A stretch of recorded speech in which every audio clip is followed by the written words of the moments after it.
This world is like a seasoned garden, on the eve of harvest. The weeds are thick among the melons and the corn. Potato vines, withered and brown, are almost lost among amaranth, datura, and morning glory. The garden has produced well, the harvest will be good, but the gardeners of this world sensed the fullness that could be, a potential, greater still, if they wait just a short time longer. The weeds can do little harm now, but a brief wait could add substantially to the quality, and the quantity, of the yield. By the year 2011, humankind will have reached its due date, for the cohesion of its collective consciousness. By then the telepathic frequencies of the rising awareness will converge within a more numerous, aware, and interconnected global population. The awakening itself will signal the millennium of Christian prophecy. It will begin when informational human biology activates the necessary global circuitry, the event anticipated in some traditions as the extension of Thunderbird's wings. Do not wait for signs and wonders to believe.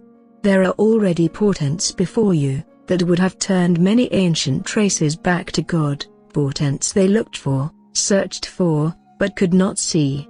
The wonders you live with today, were prophesied for so long in the tribes of the West, and became so encrusted with the familiarity of tradition, that when they finally began appearing, you did not recognize them for what they were. There are externals yet to come, signs, signals from the nations, and these will validate the remaining details of what has been foretold, but the essence of the prophecies is within you now. Do not look for validation outside yourself, but experience it within you, as your soul remembers, as your spirit settles fully into your awareness, and opens its eyes, your eyes, to see. When my consciousness has awakened fully in the human family, the Earth Mother will look upon this child, that lies in the manger of her matter. She will rejoice. Her love energy mingling with mine, swirling together in the nowness of a single eternal presence, will sweep the face of this world, with such waves of grace, that all that has been prophesied concerning my coming, shall be fulfilled, and more besides. For the prophets have understood only a small dimension of the emerging reality, the commingling of planetary joy, human volition, and the Star Maker's intent, will swirl together in a unified whirlwind of love. The terrestrial realm will be restructured in light, beauty, and oneness. I will define you, my human ones, more beautifully than you could ever define yourselves. Love is the energy of expansion, the vital current of creation. When it touches matter lightly, the matter responds with life forms, such as you have on the earth today. When it touches matter fully, stars are born. So it is that I choose to touch this world with the delicacy of the winged tribes, becoming many spirit beings, that in each location I might devote personal attention to the forms that matter takes, as my love brings, to gentle vibration collections of particles, previously subject only to thermal change. Gently, easily, through the winged ones, I guide these terrestrial vibrations.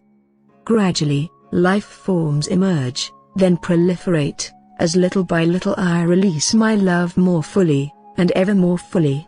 This is my creative force, an irresistible magnetism that has drawn life from the very rocks of the earth where life was not before, the same love that quickened the first organic molecules in the ocean shallows, and warmed them into early cell-like assemblages. A vibrational quickening characterizes the currents of my love, and its amplification upon this world will soon be complete. As it nears completion, the rate of change will accelerate beyond the possibility of egoic comprehension. A new world will appear, rising phoenix-like in the midst of the old. The new world is here now, but its geography is the same as the world of historical times. It is a world of new perception, a world of new understanding, a world where resources are limited only by the capacity to appreciate. Wherever love is honored, so is the Creator. I desire no greater praise. What I seek from my creation, is the knowledge that the love I give to my creatures, is as vital to them, as it is to me, not because of commandments or requirements, but because they catch the spirit of my nature. They fall in love, with its magic, its joy, its eternal pursuit of beauty, wonder, and new creation. This is what it means to be born again in God, to awaken within one's heart and soul the same motivation that motivates the sun, moon, and stars, the same motivation that rushes in rivers through valleys of earth, that thunders in her heavens and celebrates her ecosystems. Songs may be sung, bells may chime, structures may rise to the heavens to celebrate this great love, and such things can add beauty and enjoyment, but do not forget the love that is the rightful inhabitant of the only real church. You do not allow vandalism in your churches of glass and stone. If the true temple of my awareness, then, is the human body, mind, and heart, should you condone vandalism here? On these more sacred grounds? The ground of a human soul is more hallowed than the ground of any church. Regard your awareness with the same reverence that was once reserved for your cathedrals, temples, and synagogues. When you fail to respect the human temple, you fail to respect its creator and rightful inhabitant.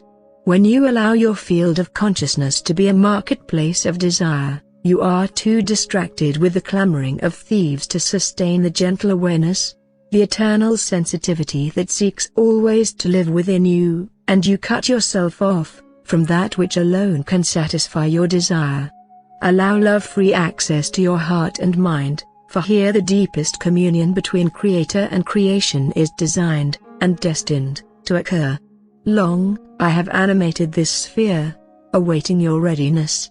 I am not so far off, my children, my people, neither in time nor in space. My being has always surrounded human illusion. I call that illusion into me now, and to me it flows. Like the meridians converging at the poles, it comes, more rapidly now, to me, where it is absorbed, transmuted, and released, where truth restructures all that was once bound in ignorance.